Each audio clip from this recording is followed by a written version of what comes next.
हम बात कर रहे हैं जनरल टर्म की। अच्छा, जनरल टर्म होती क्या है, इस पे ध्यान देना।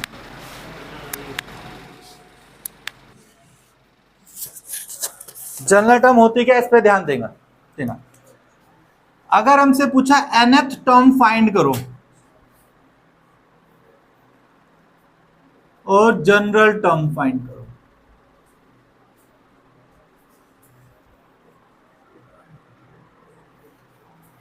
तो हम क्या करेंगे? मान के चलो ये एपी है, इस एपी का मुझे जर्नल या nth टर्म फाइंड करना है। nth टर्म और जनरल टर्म का मतलब है एक ऐसा टर्म जिसके अंदर आप n की कोई भी वैल्यू रखो, जिसके अंदर आप n की कोई भी वैल्यू रखो, आपको उसकी आंसर मिल जाएगा। जैसे मैंने an लिया, a plus N minus one into में d, a कितना है इसके according 12, n minus one, d कितना है 4, तो 12 plus 4n minus 4, 4n plus में 12, ये है जनरल टर्म। ये क्या है? जनरल टर्म या nth टर्म। अब हमने आंसर क्या निकाला था उसका? 47 निकाला था। तो अगर मैं n की जगह 47 रखूंगा तो मुझे क्या मिल जाएगा? 47 नंबर पर कौन सी वैल्यू होगी? इससे क्या मिल जाएगा मुझे? 47 नंबर पर कौन सी वैल्यू होगी? इसे जनरल वर्ड क्यों बोला गया है? क्योंकि ये सारी टर्म्स को रिप्रेजेंट करता है। आप n की जगह कुछ भी रखिए, आपको उसकी वैल्यू मिल जाएगी। जैसे आप 1 रखेंगे तो पहले नंबर पे क्या आएगा वो आ जाएगा आपके पास में। अच्छा,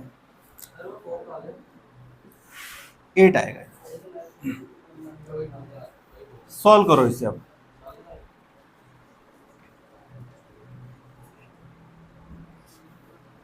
वन 196। ये क्या मिल गया हमें? General term. अब आप कोई भी टर्म की वैल्यू निकालो, आपसे बोला 50th टर्म निकालो। इसमें 50th टर्म का मतलब 50 नंबर पर क्या है, क्या वैल्यू आएगी? 50 नंबर पर क्या वैल्यू आएगी? तो आप इसमें क्या करो, n की जगह पर 50 रख दो। n की जगह क्या रख दोगे? 50। तो 50 नंबर की टर्म मिल जाएगी, 50 नंबर की वैल्यू मिल जाएगी आपको। ठीक है। अच्छा, क्वेश्चन क्या आता है? क्वेश्चन ये आता है कि if an equals to 5n plus 1, find AP.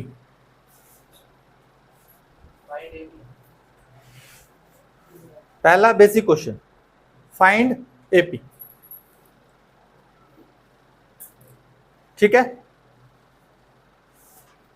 तो अभी आप ध्यान दोगे कि an किसकी टर्म में है? n की टर्म में, तो मतलब क्या है? ये जनरल टर्म है। और एपी फाइंड करने का मतलब क्या है? एपी फाइंड करने का मतलब है एक सीक्वेंस फाइंड करना जिसकी पहली 3 टर्म कम से कम अवेलेबल हो। पहली 3 टर्म अवेलेबल हो। तो 3 टर्म के लिए मैं क्या करूं? इधर 1 रख दूं पहली टर्म, 2 रखूं दूसरी टर्म, और 3 रखूं तीसरी टर्म। पहले क्या रख दिया मैंने? 1, तो 5 इंटू 1 प्लस में आंसर आ गया 6। 2 रखा तो 5 इंटू 2 प्लस 1 आंसर कितना आ गया आपके पास? 11। A3 रखा तो 5 इंटू 3 प्लस 1 आंसर कितना आ गया? 16। तो 6, 11, 16 क्या है? एपी है जो हमसे पूछी गई।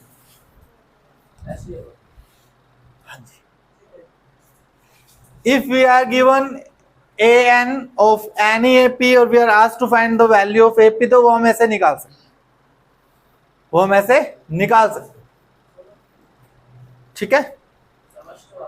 अब थोड़ा और बढ़ते हैं आगे। हाँ, वो अभी 1-2 क्वेश्चन और करेंगे तब ज्यादा अच्छी तरह से क्लियर होगा। इतना होशियार तो है तुम, मुझे समझ में आ रहा है। जनरल टर्म वाली चीज समझ में आई। अच्छा, क्वेश्चन को लीड कैसे कर रहे हैं वो? उन्होंने कहा कि भाई an इक्वल टू दिस है, और मान के चलो, ये थोड़ा रैंडम फिगर ले रहा हूं मैं, कि am का वैल्यू 164 है। 166 रख लेते हैं और m की वैल्यू निकालो।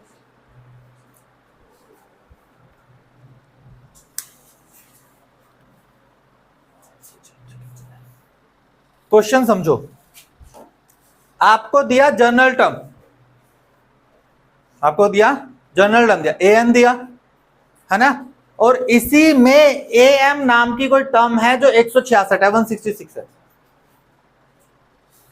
पर an तो वो इस्तेमाल कर चुके हैं, तो an तो नहीं कर सकते थे, तो उन्होंने क्या वेरिएबल ले लिया, अब m ले लिया, और वो कह रहे हैं अब m की वैल्यू बताओ, यानी 166 कौन से नंबर पर है ये पूछ रहा है। तो शुरुआत में क्या प्रॉब्लम थी कि मुझे सिर्फ an पता है ना, अब an पता है तो मैं आगे कैसे बढ़ूं, क्योंकि अगर ये दिया है तो आसान है, क्योंकि ये दिया है तो आपको क्या क्या दे दिया, आपको a दे दिया और d दे दिया, आपको क्या मिल गया, a और d, है ना।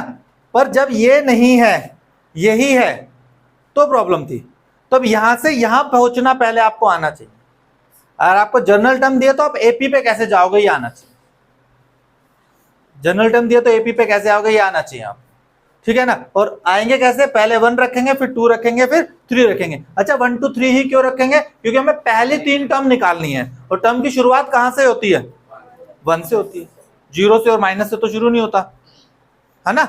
यहां तक तो कोई डाउट नहीं है ना, ठीक है। अब ये वाली बात समझ में आई आपको।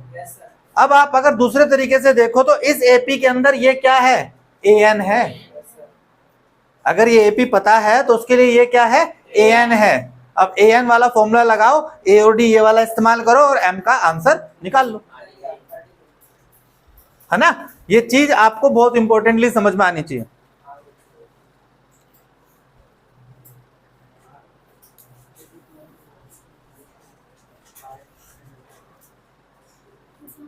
We are only talking about concepts, जो हम बेसिकली बात कर रहे हैं।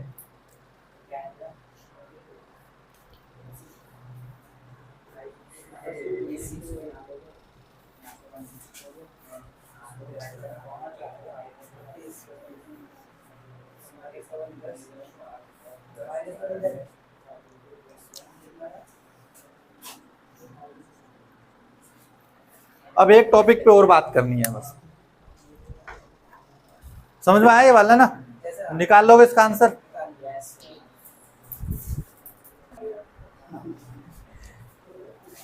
am इक्वल टू क्या है, a plus m minus 1 into D. am 166 है, a कितना है 6 है, m माइनस 1 d कितना है आपके पास 5 है, a कितना है 6 है और d कितना है 11 माइनस 6 यानी कि 5।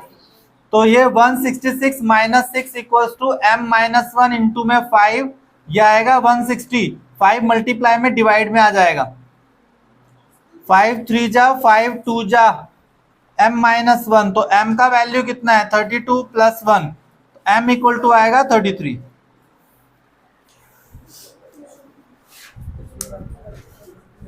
सही जवाब, अब ध्यान दे दो।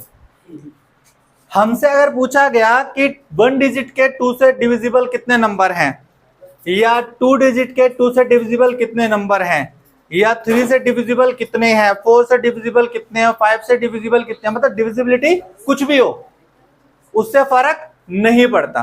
फर्क पड़ता किस चीज से, फर्क ये पड़ता है कि कितने डिजिट्स के बीच आपसे बोला गया है।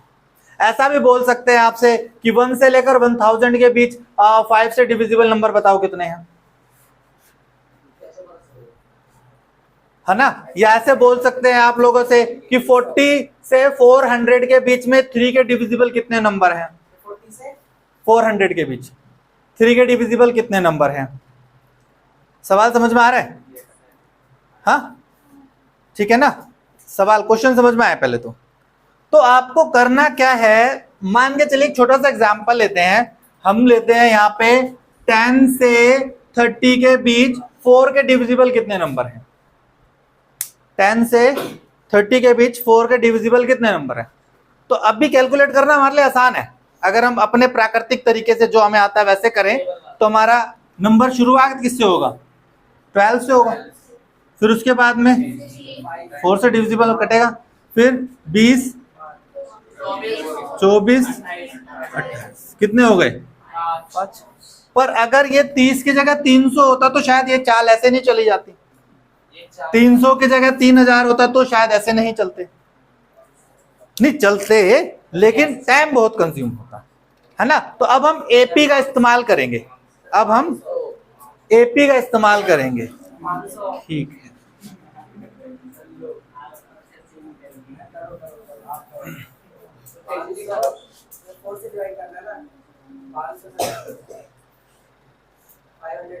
उसमें से 10 भी माइनस होगा, कर रहा है।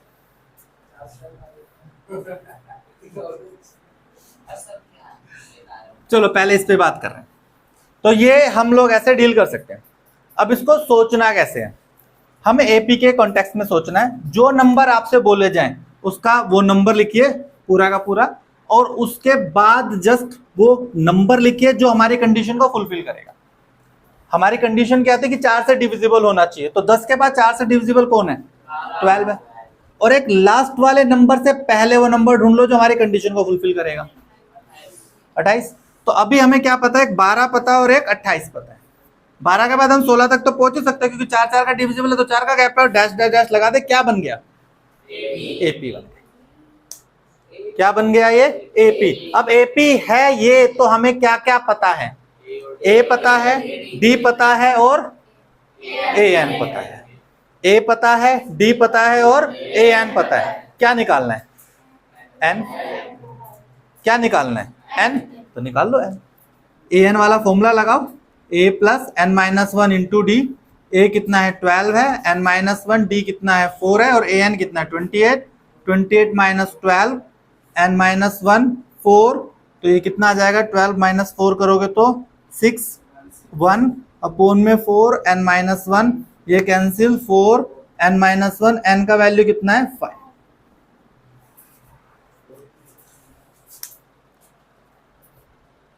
चीज समझ में आ रही है क्या बोल रहा है ना। अब कुछ भी पूछे, आप खुद कुछ क्वेश्चन बनाओ और हम उसको कर सकते हैं। कुछ भी पूछे आप उसका जवाब दे सकते हो, ठीक है। अब ऐसे 2 क्वेश्चन है आपकी बुक में, बुक में क्वेश्चन है 2 आपके, प्लीज। बुक में क्वेश्चन है, बुक का क्वेश्चन है एक तो 13 और एक 14। बुक में क्वेश्चन है 13 और 14, 2 क्वेश्चन है। देखो ध्यान से कि 3 डिजिट का नंबर शुरू कहां से हो रहा है। क्वेश्चन नंबर 13 पे बात कर रहे हैं हम लोग, 100 से शुरू होगा और एंड में क्या आता है, 3 डिजिट के सारे नंबर इन्हीं के बीच में होंगे, है ना।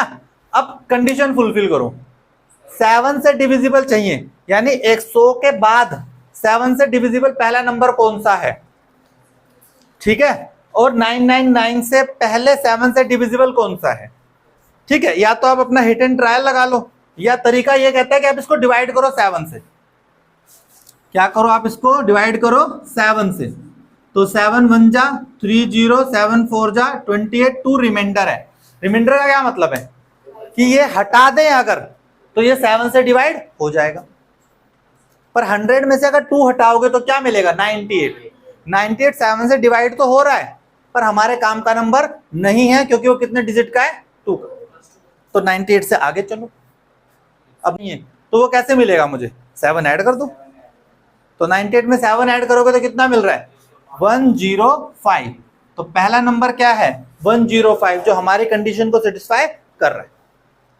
अब ऐसे 999 पर आ जाओ, 999 को 7 से डिवाइड कर देखो,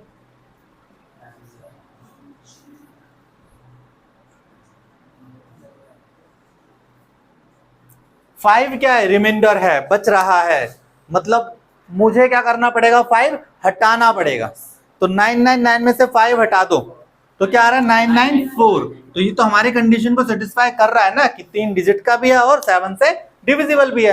तो अब मुझे क्या मिल गया, एपी, क्योंकि 105 के बाद नेक्स्ट नंबर के लिए क्या करना है, मुझे फिर 7 ऐड कर देना है। एपी मिल गई तो मुझे ए मिल गया, बी मिल गया और ए एन भी मिल गया।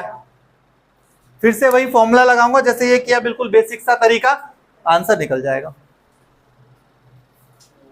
आंसर निकल जाएगा। समझ रहे हो ना ये। अब एक बात और कर लेते हैं, इसी में एक बात और कर लेते हैं।